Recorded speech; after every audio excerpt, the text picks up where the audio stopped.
আপোনালোকে ভিডিঅ'টো যদি আপোনালোকে সম্পূৰ্ণ ভিডিঅ'টো চাই তেতিয়াহ'লে আপোনালোকে আসলতে অনলাইনত আপোনালোকে কেনেকৈ তীৰ কাটিব পাৰে তো সেইখিনি কথা আপোনালোকে বুজি পাব আৰু দেখিবলৈ পাব আপোনালোকে কেনেকৈ অনলাইনত তীৰ কাটে আৰু যদি আপোনালোকে অনলাইনত তীৰ কাটিব খোজে তেতিয়াহ'লে আপোনালোকে এই ভিডিঅ'টো সম্পূৰ্ণ ভিডিঅ'টো চাই থাকিব তো তেতিয়াহ'লে আপোনালোকে অনলাইনত তীৰ কাটিব পাৰিব। তো এতিয়া আমি গুগলত সাৰ্চ কৰিম onlinetircounter.com।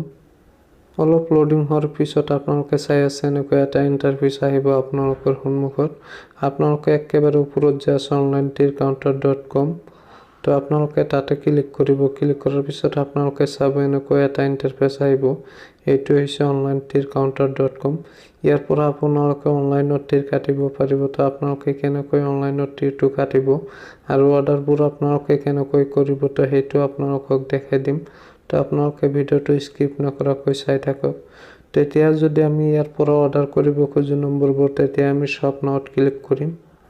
তাৰপিছত আমি এনেকুৱা এটা ইণ্টাৰফেচ দেখিবলৈ পাম। তো ইয়াতে 9 ইণ্ডিঙৰ পৰা আপোনালোকে চাই আছে ইয়াতে 9 ইণ্ডিং আছে 8 ইণ্ডিং আছে। তো আপোনালোকে ইয়াতে গোটেইকেইটা ইণ্ডিঙে পাব 9ৰ পৰা 0 লৈকে।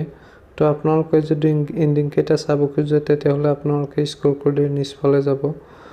তাৰপিছত আপোনালোকে গোটেই নম্বৰ কেইটা দেখিবলৈ পাব স্ক্ৰল কৰি নিচফালে গ'লে।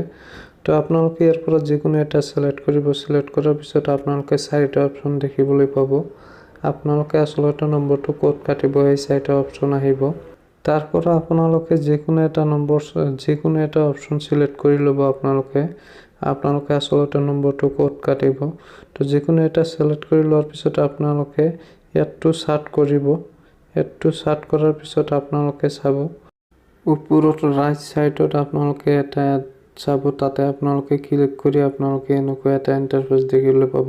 মানে ইয়াতে আপোনালোকে অৰ্ডাৰবোৰ আপোনালোকে প্লিজ অৰ্ডাৰত তেতিয়া ক্লিক কৰিব লাগিব। তেতিয়াহ'লেহে আপোনাৰ অৰ্ডাৰটো হ'ব। তেতিয়া আমি প্লিজ অৰ্ডাৰত ক্লিক কৰিম। তাৰপিছত আমি ইয়াৰ পৰা আমি পে' কৰিব লাগিব। তো আপোনালোকে চাই আছে অৰ্ডাৰটো ছাকচেছফুল হৈ গৈছে। হৈ যোৱাৰ পিছত এতিয়া আমি অৰ্ডাৰটো পে' কৰিম কেনেকৈ। তো এতিয়া আমাৰ হোৱাটছআপত এটা SMS আহিব। তো আপোনালোকে আপোনাৰ হোৱাটছআপ নম্বৰটো এতিয়া কনফাৰ্ম কৰি ল'ব। তো সেয়ে আপোনালোকে হোৱাটছআপৰ SMSত যাই আপোনালোকে পে'মেণ্টটো দিব পাৰিব। তো বলক এতিয়া হোৱাটছআপত। তো আমাৰ হোৱাটছআপত এনেকুৱা এটা লিংক আহিছে। তো এই লিংকটোৰ পৰা যদি আমি পে'মেণ্টটো দিব খোজোঁ তেতিয়াহ'লে আমি ইয়াতে onlinetircounter.com অৰ্ডাৰ ষ্টেটাছত আমি ক্লিক কৰি ইয়াৰ পৰা আমি পে'মেণ্টটো দিব লাগিব।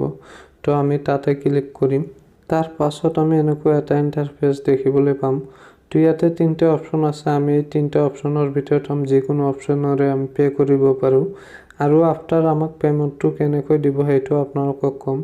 যদি আপোনালোকে পে'মেণ্টটো পায় তেতিয়াহ'লে আপোনাৰ হোৱাটছআপত আপুনি পে' নম্বৰটো তাক দি দিব আৰু সিহঁতে আপোনাক পে'মেণ্টটো আপোনাৰ পে' নম্বৰত পে'মেণ্ট কৰি দিব। আফটাৰ 30 মিনিটৰ ভিতৰত আপোনালোকে আপোনালোকৰ একাউণ্টত পে'মেণ্ট পাই যাব। সেইটো 100% জেনুইন।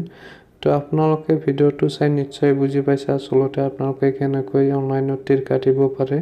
তো আপোনালোকে অনলাইনত তীৰ কাটিব আৰু ভিডিঅ'টো শেষলৈ চোৱাৰ কাৰণে ধন্যবাদ জনাইছোঁ আপোনালোকক।